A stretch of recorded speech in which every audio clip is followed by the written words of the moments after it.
अधर्म सापेक्ष है और अधर्म सापेक्ष देश भारत हो नहीं सकता। ये धर्म प्राण जनता है, इसके रग रग में धर्म निवास करता है। 2-3 घटनाएं अभी इस बीच में बड़ी हृदय को पीड़ा देने वाली हुई।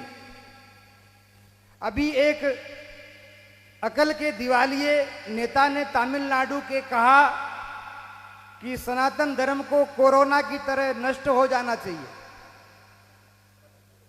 भैया, तेरे अगर अकल का दिवाला निकल गया है तो उसके लिए हम क्या कर सकते हैं?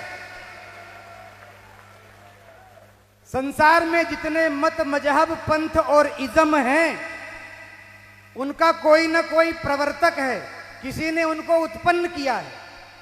इस्लाम कब से? बोले मोहम्मद से। ईसाईयत कब से? बोले ईसा से। लेकिन सनातन धर्म कब से? नारायणम पद्म भवम वसिष्ठम शक्तिम च तत्पुत्र पराशरम च देवीम सरस्वतीम व्यासम ततो जय मुदीरयेत। व्यासम सुखम गौड़ पदम महांतम गोविंद योगींद्र मथास्य शिष्यम तम त्रोटकम वार्तिक कार्यमन्य अस्मद गुरोह संतत मानतोष्मि। हमारी परंपरा भगवान नारायण से शुरू होती है और नारायण से शुरू होकर के और इन आचार्यों के रूप में आज तक हमारे सामने विद्यमान है। इसका न कोई आदि है, न कोई अंत है, न इसका कोई जनक है, न कोई प्रवर्तक है। ये सनातन है और सनातन को तो इतने लोग आए इस धरती पर, हूण, शक, यवन, मुगल, अंग्रेज, वो नहीं नष्ट कर पाए तो नालायक तू क्या नष्ट करेगा?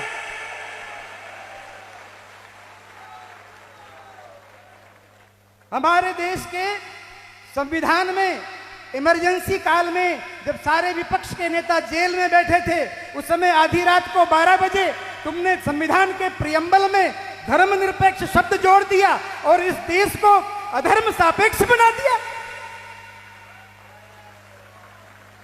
तुम्हारे बाप का ये देश है। हमारे पूर्वजों ने इस संविधान को इसलिए स्वीकार नहीं किया था कि देश के 75 साल बाद भी हिंदू अपने अधिकारों के लिए संघर्ष करें। हमारे देवस्थान सुरक्षित नहीं, हमारी पूजा पद्धतियां सुरक्षित नहीं, हमारे जीवन के मूल मानबिंदु सुरक्षित नहीं। अगर आवश्यकता हो तो ऐसे संविधान को आमूल चूल परिवर्तन करके उसको बदलना चाहिए। और ये मैं किसी आवेश में नहीं कह रहा हूं, ये मैं किसी आवेश में नहीं कह रहा हूं। मैं अकेला यहां नहीं खड़ा हूं, मेरे पीछे देवताओं की शक्ति है, पितरों की शक्ति है, यक्षों, किन्नरों, गंधर्वों की शक्ति है और हमारे ऋषि मुनियों की शक्ति है।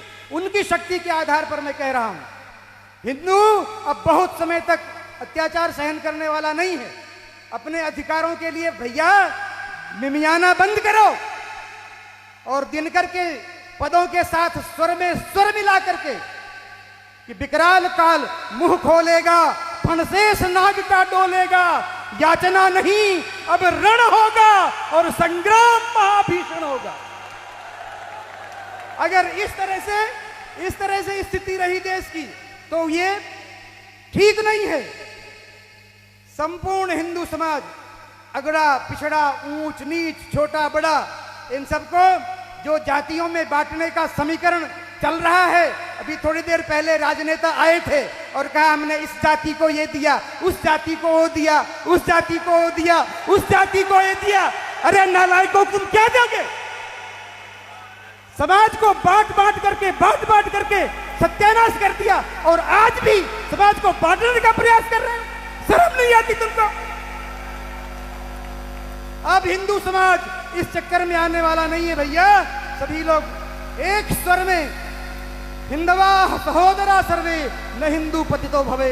हिंदू एकमात्र भारत माता की संतान है और वो न कोई ऊंचा है न कोई नीचा है। एक स्वर में सनातन धर्म की रक्षा होनी चाहिए। पार्टियां आएंगी जाएंगी, सरकारें आएंगी जाएंगी, पर ये राष्ट्र रहना चाहिए, ये धर्म सुरक्षित रहना चाहिए।